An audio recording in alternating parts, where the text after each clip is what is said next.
Hola, ¿cómo están? Muy buenas noches. Gracias por estar de ese lado acompañándonos una vez más. A ver, lo venimos diciendo ya desde hace mucho tiempo, que las expectativas energéticas del país, sin duda, están puestas, muchas, en vaca muerta. Pero también es sabido que Argentina tiene gran variedad de riquezas y áreas activas. Por eso hoy vamos a poner la mirada allá, en el norte, nuestro norte, donde existe una de las cuencas más maduras del país y presta servicios Refinor, que es la principal proveedora de combustibles de esa región. A propósito de las naftas y el gasoil, queremos compartir con ustedes qué pasó con el abastecimiento y el precio de esos insumos que son claves para el campo, como así también para el transporte. De todo esto vamos a hablar, así estamos arrancando Energía Latam. Bienvenidos.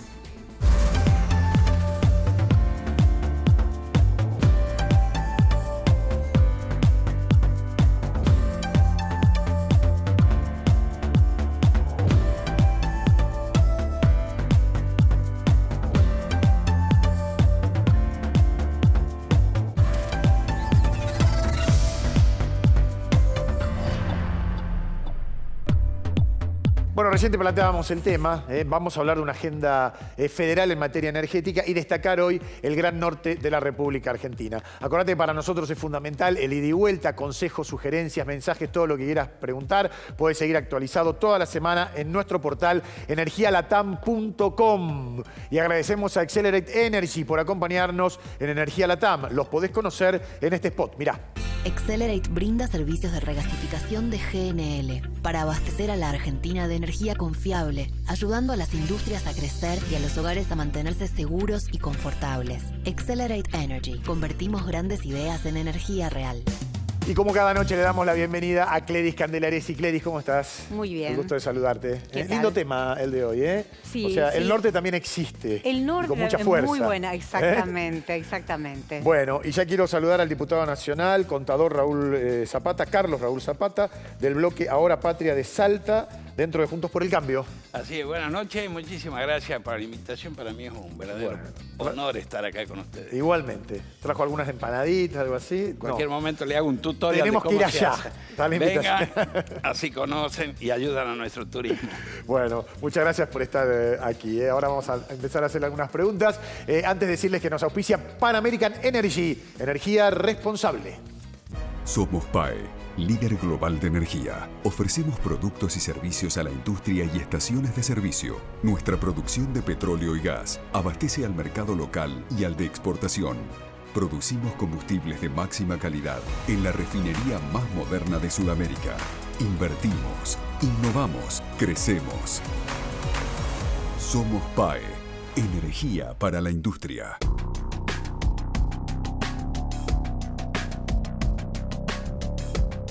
Lo decíamos, más allá de vaca muerta y todo su potencial, hoy una mirada al norte. ¿Es así, Cledis? Sí, es así, es así. Y está bien pensar que hay algo más allá de vaca muerta, porque en realidad Argentina tiene varias joyas de la abuela potenciales.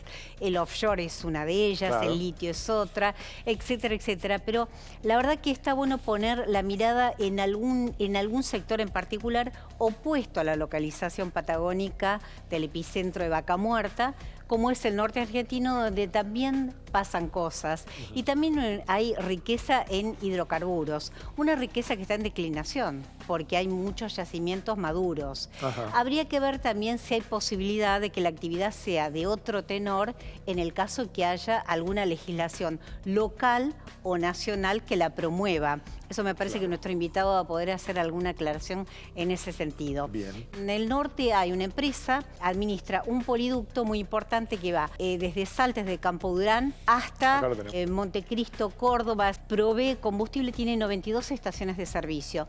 ¿Por qué lo destacamos? Bueno, porque es una empresa importante, neurálgica, en una zona del país que está fuera del área metropolitana, que es donde solemos poner la mirada, que tiene su propia historia, su propio régimen de precios, por lo tanto su impacto en una economía que hoy está sufriendo un proceso de reversión. ¿Qué ha pasado con los combustibles en general qué pasó en el interior, qué pasó con cada una de las provincias, el mapa muestra una heterogeneidad muy grande, porque las ventas en promedio subieron, pero no subieron en la misma proporción. Fíjate cómo hay provincias donde aumentó dramáticamente en el primer semestre de este año. Recordemos que había faltante de gasoil. Por ejemplo, Misiones un 47% las ventas. Formosa un 39% ¿Y las cuál es el ventas criterio que le de di naftas. por el cual se dispararon tanto? Es que hubo demanda de los países limítrofes, porque esas son provincias fronterizas y había mucha carga de transportistas de otros países aprovechando la diferencia de precios, porque los precios en Argentina todavía siguen siendo, según cómo se los mire, un poco más baratos que los precios de la región. Ya nos vamos a ocupar en otra oportunidad de eso. Excelente, Gledys, como siempre, como para iniciar esta charla sobre las perspectivas energéticas en el norte de nuestro país. Quiero sumar también al ingeniero Eduardo Oreste, quien estuvo a cargo de la producción de gas y petróleo del área sur de la Administración Norte en la antigua Yacimientos Petrolíferos Fiscales entre el 82 y el 89. Eduardo, ¿estás ahí? ¿Cómo estás? Buenas tardes, Guillermo, un gusto saludarte. Bueno, Gracias igualmente. por la invitación. Te cuento que está el diputado nacional Carlos Raúl Zapata, como invitado aquí en nuestros estudios. Buenas tardes. Un placer, diputado, un gusto conocerlo. Bueno, a quien ya le quiero hacer la primera pregunta, porque hay mucha gente que no conoce Refinor. Somos muy centralistas a veces. Entonces toda la información solo que pasa por el AMBA es la que nos importa, pero por lo que dijo Gledys, por lo que venimos hablando desde hace mucho tiempo, es vital para esta parte de la Argentina. ¿Cuál es la situación hoy de Refinor? Refinor ha venido bajando el volumen de sus operaciones, bajando el volumen de los negocios, como bien lo planteó la señora en la introducción. El poliducto hecho para traer la riqueza hidrocarburífera desde el norte hacia Córdoba, ahora va a ser utilizado para llevar. ¿Y qué ha pasado? Lo mismo que dijo ella. Los pozos se van agotando. Se dejó de invertir en exploración y prospección. Entonces, al ser antieconómica la actividad, fue cayendo en nivel. Esa zona del norte de la provincia de Salta, que son los departamentos de Rivadavia, San Martín y Orán, era muy rica. Durante casi 50 años estuvo brindando combustible y energía barata a todo el país, pero no fue capaz de crear una actividad sucedánea. Entonces, cuando dejó de ser económico y rentable por la intervención del Estado en los contratos petroleros, se empezaron a retirar las empresas y hoy cunde la miseria en la zona. Qué increíble, gente, ¿no? La gente vive de los planes. Mire, cuando yo era chico, en esa zona llegaban los adelantos tecnológicos antes que a la ciudad capital. Claro. Era como Las Vegas de Salta. Y hoy están sumidos en la pobreza. Hay profesionales de alta capacidad que pudieron emigrar y están en petroleras en Arabia Saudita, y otros que no lo pudieron hacer y manejan remises. Ahora, Carlos, ¿de qué depende que se vuelva a reactivar la producción? Y bueno, tiene que existir condiciones favorables para atraer inversiones. La inversión en exploración y perforación en materia de hidrocarburos requiere muchísimo dinero.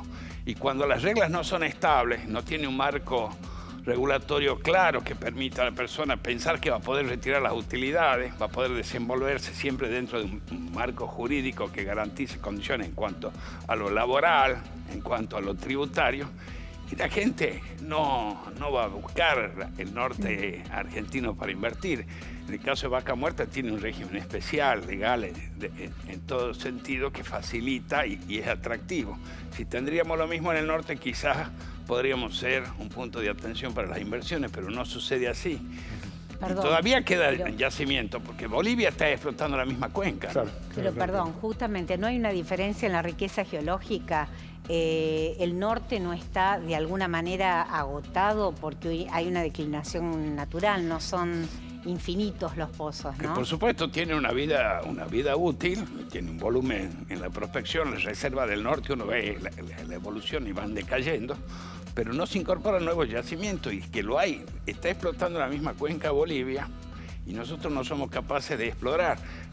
El año pasado descubrieron una cuenca que podría ser altamente productiva, pero nadie está invirtiendo para extraernos. ¿Y por qué? Y porque no resulta rentable, no hay seguridad jurídica. Sí. Eso de la aversión al riesgo del inversor acá está patentizado. A ver, al norte no nos buscan porque somos riesgosos. Una pena. Quiero sumar a la charla al ingeniero Oreste, que seguramente está escuchando. En principio, tener tu mirada, Eduardo, respecto de las perspectivas que hay en el norte con referencia a las potencialidades en energía. En realidad tiene muchas posibilidades. Lo que ocurre sustancialmente es que a partir de la privatización de YPF y la disminución o la salida, digamos, de YPF como un gran inversor en la cuenca del norte, se dejó de recuperar. Normalmente la cuenca del norte tenía un índice de recuperación que superaba el 1, es decir, por cada metro cúbico que producíamos teníamos un metro cúbico de recuperación que hacía que fuera sustentable a lo largo del tiempo la producción en el norte. A partir de la salida de YPF del yacimiento norte y la entrega a los capitales privados, lo que hacen los capitales de las empresas es tratar de eficientizar sus inversiones. Eficientizar significa que ellos tienen una cartera de inversiones a lo largo de todo el país y van priorizando en dónde ponen el dinero. En el caso de la cuenca del norte, del noroeste, lo que ocurrió con el tiempo es que los reservorios que se encontraban ya en la época de YPF eran de tamaños reducidos, con unas producciones iniciales muy altas, pero con una sustentabilidad en el tiempo relativamente corta. Y los grandes yacimientos como Aguarahue, como Ramos o otros yacimientos importantes que se descubrieron en el norte, fueron agotándose a lo largo del tiempo por la falta de inversión en exploración. La exploración en el norte es cara, es riesgosa y hay que tener en cuenta que como son yacimientos de tipo convencional, el índice de éxito está en el orden de 10-1, es decir, hay que invertir 10 para encontrar 1.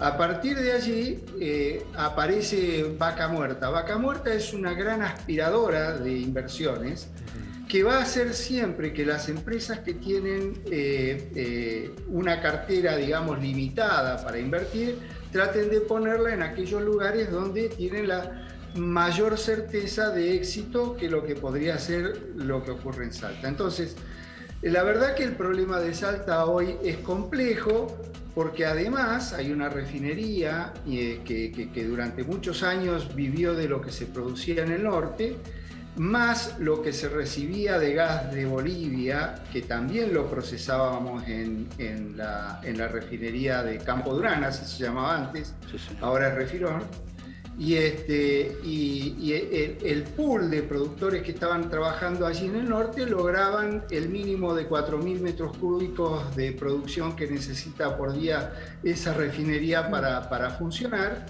Y además procesaban los 20 millones de metros cúbicos que necesita procesar para producir los livianos del gas. Todo eso desapareció. Eduardo, perdón, ¿no? Pero para hacer una síntesis, a ver si es correcto. En definitiva, no hay mayor actividad en el norte porque no hay voluntad de asumir el riesgo de explorar. Si hubiese más exploración, por ahí la geología del premio. El tema es que las empresas van a lo seguro. La geología está, es lo mismo que ocurre con la mayoría de los yacimientos convencionales en la Argentina, no están completamente agotados. A ver, para hacer un análisis, las cuencas convencionales en la Argentina están desarrolladas en un 35-40%, hay todavía un 60% por hacer en convencional. El problema es el riesgo. Entonces, cuando uno mira que tiene probabilidades de éxito en Vaca Muerta, aún siendo más cara muchas veces la exploración o el desarrollo, y las probabilidades que existen en la búsqueda exploratoria de yacimientos convencionales, bueno, las empresas priorizan ir a Vaca Muerta, ¿no? A ver, Eduardo, pero sí, hay mucho por hacer. Le quiero preguntar al diputado, que es salteño, ¿qué se puede hacer para seducir este tipo de inversiones, habida cuenta de que el riesgo es aún mayor? Bien, Vaca Muerta tiene un régimen legal especial, es un contrato, ustedes se acordarán de que hubo investigación y había cláusulas secretas y demás. Tiene garantías para remesa de utilidades, tiene garantías en distintos aspectos de lo que hace a la explotación, en régimen laboral, etc. Algo similar en el norte, más que funciona la ley de áreas de frontera, es una ley vieja, de la época de Onganía, que establecía ciertos beneficios para la erradicación de inversiones. En el norte estaba enfocado a la actividad hidrocarburífera, pero la misma provincia condenó el destino de toda esa zona a no utilizar lo que percibía de regalías para desarrollar una actividad complementaria o sustitutiva. Por eso hoy la pobreza se ha adueñado de la zona. Y como dice el señor, la declinación de los pozos, también yo me acuerdo del Palmar Largo, era un pozo que producía mucho y había mucha gente que vivía de ahí, vivía bien. Lamentablemente, ¿qué es lo que se puede hacer? Tomar una decisión, crear un marco jurídico que la transforme en atractivo y dar garantías al inversor. El inversor va a invertir donde menos riesgo tenga. Si tengo legislación ordinaria, en la República Argentina no va a haber inversión. La legislación de vaca muerta, más lo que habla el señor de la garantía de éxito, porque es un yacimiento revelado, obviamente se va a llevar todas las inversiones. ¿Depende de Salta o de Nación? Una parte de Salta, pero la mayoría de Nación. Porque por el régimen especial en materia de remesa de utilidades, rebaja tributaria, garantías en cuanto a la estabilidad de la norma en área nacional. La provincia de Salta puede aportar algún tipo de facilidad y protección a la actividad y también utilizar la regalía que perciba en invertir para que esa zona se recupere y tenga sustentabilidad en el futuro. Los yacimientos se agotan. Entonces, la gente que vive ahí tiene que tener de qué vivir después. La verdad es que hay que ir un poquito a la historia para entender el problema. La verdad, sea dicha, Salta o la zona norte tuvo el yacimiento más importante de producción de petróleo en la historia de Argentina, que es Caimancito. Fue un yacimiento de escala mundial. Pero hay que invertir mucho dinero para encontrar yacimientos realmente importantes y no sé cuántos de esas características. Ese fue el único de Argentina realmente. Pero la realidad es que los yacimientos en el norte, desde el punto de vista económico, nunca estuvieron en condiciones de competir con las inversiones de los yacimientos de la zona centro, de Neuquén, sur de Mendoza o Mendoza y hasta de la cuenca del Golfo. Eran caros, la perforación y la producción y las expectativas de producción de esos pozos eran caros. Y la verdad es que YPF lo mantuvo por una cuestión muchas veces geopolítica, no porque realmente justificara. Una vez que Caimancito pasó su etapa de producción máxima y el yacimiento norte empezó a declinar, los yacimientos que encontrábamos cuando hacíamos la exploración eran muy pequeños, con grandes producciones iniciales, pero que se agotaban en un periodo, o se acuatizaban, como decimos en la industria, en un periodo relativamente corto. Pero la inversión es muy alta, porque cada pozo hecho por YPF en aquella época salía en el orden de los 6 millones de dólares, y si era exploratorio estaba en el orden de los 15 millones de dólares. Cuando YPF salió de aquella zona, los pozos escalaron en sus costos porque la infraestructura y la logística disponible también se redujo. Entonces había que invertir más para que se movilizaran los equipos para desarrollar los campos. Y hoy la situación que se encuentra Salta es justamente en que, siendo una cuenca importante, es una cuenca marginal con respecto a las cuencas importantes para contar con servicios que puedan ponerlos en escala, digamos. Claro. El Estado tiene que contribuir al desarrollo, no necesariamente ser el gestor del desarrollo de esa empresa o de esa actividad en particular. Coincido con lo que dice el señor. Hay que dejar que las cosas se acomoden. La interferencia por parte del Estado en los negocios, en el tema energético, en este caso el comercio exterior, comercio de granos, resulta contraproducente, porque no tiene en cuenta lo que busca un empresario. Quiere libertad para desarrollar. Sí, perdón, pero el empresario busca trabajar también, en la eficiencia. Perdón, pero el empresario también quiere subsidio, y usted mismo decía que en el caso del régimen de vaca muerta tiene algunas prerrogativas que por eso las inversiones traen. Las prerrogativas son regulaciones, en realidad se dan a través de regulaciones. En un país que resulta marginal en el mercado de inversiones a nivel mundial, tiene que presentar algún tipo de incentivo que lo equipare a las reglas del mundo para atraer esos capitales, si no estamos afuera. Pero siempre las regulaciones del Estado en distintas actividades terminaron destruyendo lo que pretendían incentivar. Queremos mejorar la mesa de los argentinos, prohibimos la exportación de carne y el precio se dispara. Prohibimos la exportación de trigo, la gente no va a sembrar trigo, vamos a terminar importando trigo como en el año 2015, 2016. Entonces, la mano del Estado tiene que incentivar, no tiene que ahogar. Ahora, Carlos, ¿la integración con Bolivia no puede traer aparejada alguna ventaja? Siempre es bueno relacionarse con los países vecinos, pero los bolivianos están mucho más ordenados que nosotros en su régimen legal y el régimen económico, en todo aspecto. Ellos manejan la empresa desde el Estado, pero la tienen al servicio del desarrollo.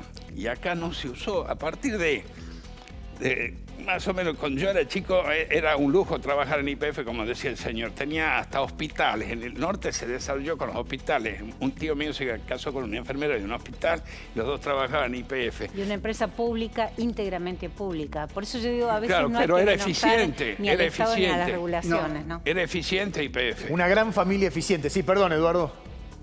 Sí, pero quiero hacer una pequeña salvedad con un comentario que hizo Cléris en particular, porque la realidad es que los empresarios no están esperando subsidios. No funcionan con subsidios, y la actividad no tiene que funcionar con subsidios, al menos en mi apreciación. Simplemente lo que esperan los empresarios son reglas claras, y si las reglas son lo suficientemente claras como para que el negocio sea lo suficientemente rentable para que el empresario invierta, no va a esperar que el Estado le dé un subsidio. Los subsidios son perniciosos, y de existir deberían existir por un plazo muy corto. Pero volvamos a lo nuestro. La realidad es que para lograr el desarrollo en una zona y que ese desarrollo sea sustentable, la actividad tiene que ser sustentable y no estar dependiendo de un gobierno, sobre todo en un país como el nuestro, que es centralizado, en el que las decisiones se toman a 2.000 o 1.500 kilómetros de distancia de donde la actividad está desarrollándose. Yo trabajé en los campos del norte durante la actividad del YPF estatal, y yo les puedo asegurar que si algo no quiero es volver a vivir eso, porque las privaciones como empresa estatal que vivíamos, los que operábamos en los campos, eran tremendas. No teníamos neumáticos para los vehículos y nos quedábamos tirados en el campo a 45 grados de temperatura en el medio del Chaco salteño. O sea, no funcionan las empresas de esa forma. La realidad es que la actividad tiene que ser sustentable, y la forma de motivar la actividad es dejar y generar el marco para que el inversor sepa que va a invertir su dinero, lo va a recuperar, y después que lo recupere, si el Estado quiere intervenir, que intervenga. No hay ningún problema. Pero es la forma de motivarlo. Carlos, a ver, ¿es un tema, si se quiere, ideológico, o es una política de Estado que nunca se desarrolló más allá de los gobiernos? Ha sido bastante cambiante la política en la República Argentina, y motivada casualmente por las variaciones ideológicas.